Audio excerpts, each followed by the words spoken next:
This is NDTV. And you're watching NDTV Prime.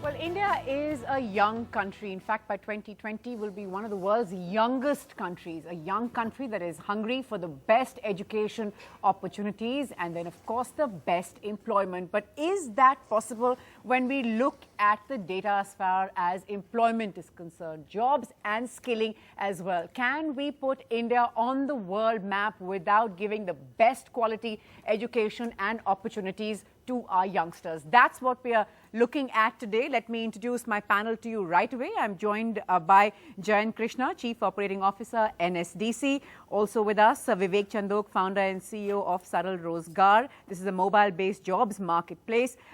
Also with us in Delhi, Nidhi Lazara, Head of Human Resources, Times Business Solutions. And joining us from Bengaluru, S. Vetheeswaran, CEO and MD of Manipal Global Education Services. Thanks all so much for taking out time to be with us today. Mr. Krishna, let me start by asking you, more than 30% of Indians aged between 15 to 29 years are neither in employment or in education and training. This is according to the OECD Economic Survey of 2017. Now, many would say that we're being typical journalists looking at the glass half empty. But these numbers are rather staggering. 30% of Indians between 15 to 29 is a significant number, isn't it? Yeah, they call it a NEET, an acronym for this. This looks alarming. See, let's understand, while in the mainstream education system, if you look at the gross enrollment ratios and all, they look reasonably encouraging, except the 9th and 10th standard where a lot of dropouts happen, and later at the university level after class 12, a lot of people do not get into it. So those issues are there, but I think our skill numbers need to go up, because if you look at our entire student population, just about 3 to 4% of them board the skills bus. They get into any skilling program, as against most developed countries where anywhere between 70 to 85% people pursue a career in skills. Very clearly skills learning, training, and then employment or self-employment. Absolutely. So that is a that's a very different situation and a huge battle we as a country have to fight. But if you look at the data that you shared, the 30%, that also includes employment. See, new employment is coming. It's not that new jobs are not getting created. But let us be very clear, what are the issues there? See, 8 or 9 out of every 10 new jobs which are getting created, they are not aspirational. They are not in the organized and formal sector. They are in the informal, unorganized sector. Many people there don't even adhere to minimum wages. So, they are not aspirational jobs. That's a great point that you make. They are not aspirational jobs. They are not what our youngsters who are going through higher education, who perhaps, with an end result, the kind of employment that they want to have in mind. Mr. Vetheeswaran, come in here at this stage. The big question, and there's been a fair amount of hand-wringing and chest-beating, sir, around this.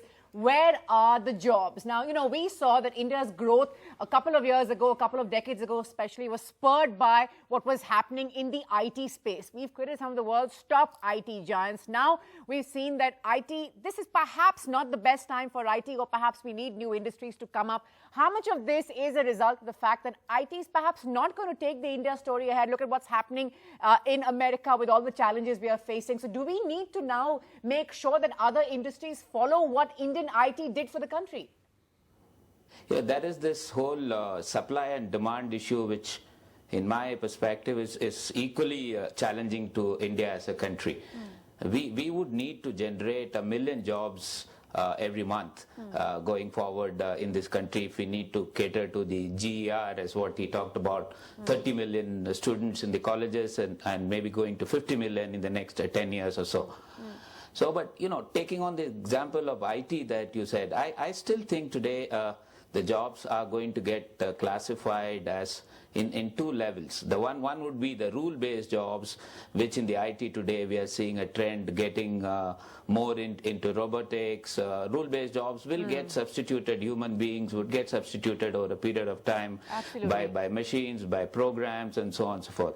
You know, Mr. Vetniswaran made a good point, Vivek Chandok. I'd like to get you in on the fact that this, of course, where are the jobs?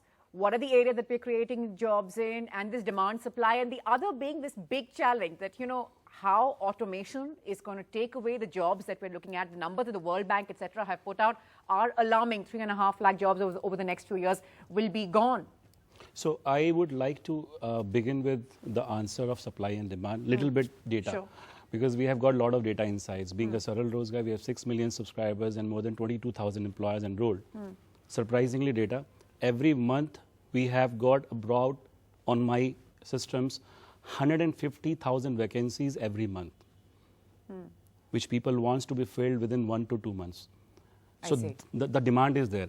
The point what I'm trying to make is 2 points what I'm trying to make based on the data, right?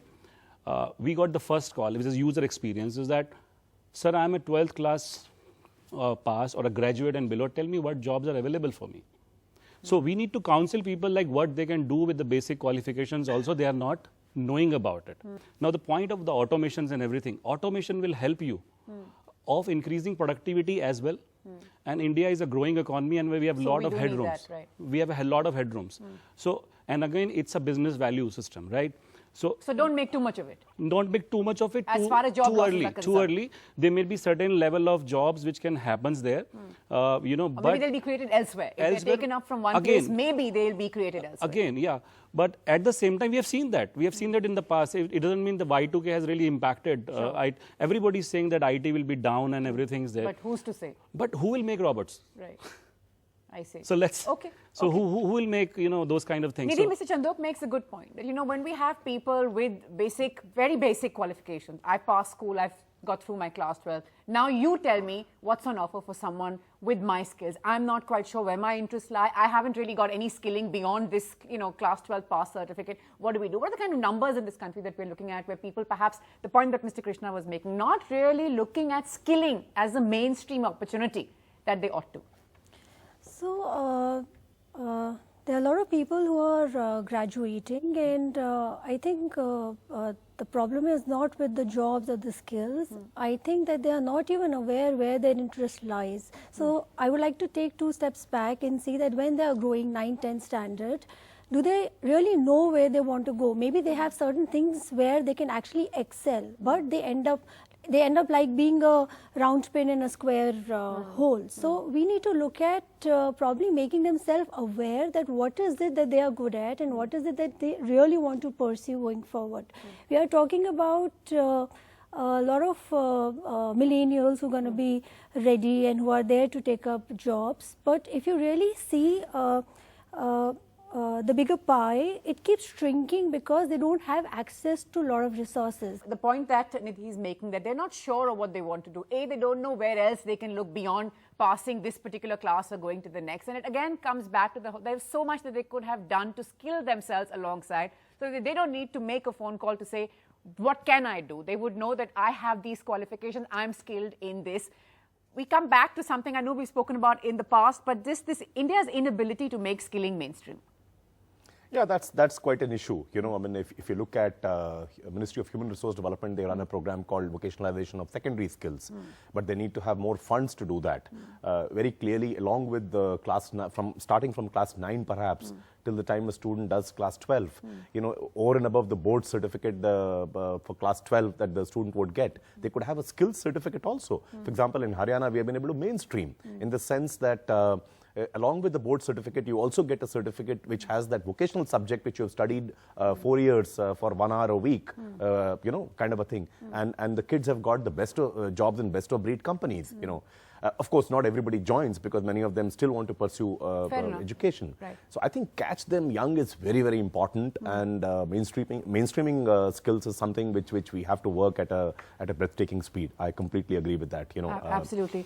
Absolutely. In fact, someone once said that, in matrimonial ads, they should have a special brownie points for those who have been skilled if India is to crack this. Absolutely. So, I mean, parents have to talk about that, I'm looking for a carpenter or a chef or a plumber for my daughter. And MasterChef did that, right? And suddenly there were lots more Absolutely. Indians and families also open to getting their children working as chefs or working in restaurants. But on a different note, Mr. Iswaran, there are all those who will say it's one thing to say that India doesn't have the jobs and, there is a demand-supply mismatch. But on the other hand, we keep looking at all this data that talks about students who are passing out of our institutions, all these graduates who are completely unemployable. Their numbers, of course, when we look at that data, is also absolutely horrifying. They spent all that time, energy, money, resources, etc. And then they are part of statistics that say that these many lakhs of Indians, despite having gone through the rigor of all those years, are unemployable for a whole host of reasons, sometimes as simple as language problems. I think the solution really lies in a much more stronger academia-industry partnership. We must get into schools like finishing schools where in the last year of the college there is clear induction of the needs of the industry which is imbibed into the students so that they get ready. And taking on the certificate what Jayan spoke about, I think today, for instance, when we go for hiring in campuses, and we are going to hire a large number of folks, let's say for IT, if the student passes out from a college and in addition to his degree, if he has got, let's say, certifications on either on PMP or on IFRS or on project management or whatever That's is an the added interest bonus. of his or hers, it would make a huge impact onto the job. That's good to know. And I think we as a country must make it mandatory that there must be certification courses which are added on either as a credit or as a non-credit program when students pass out, and this whole unemployability thing will just go away. We don't need to do a big hammer approach on restructuring the education in the country. What we need to do is to really add on to some of these softer aspects there. Fair enough. That's reassuring in a sense that we really don't need to go back to the drawing board, maybe just a couple of changes there.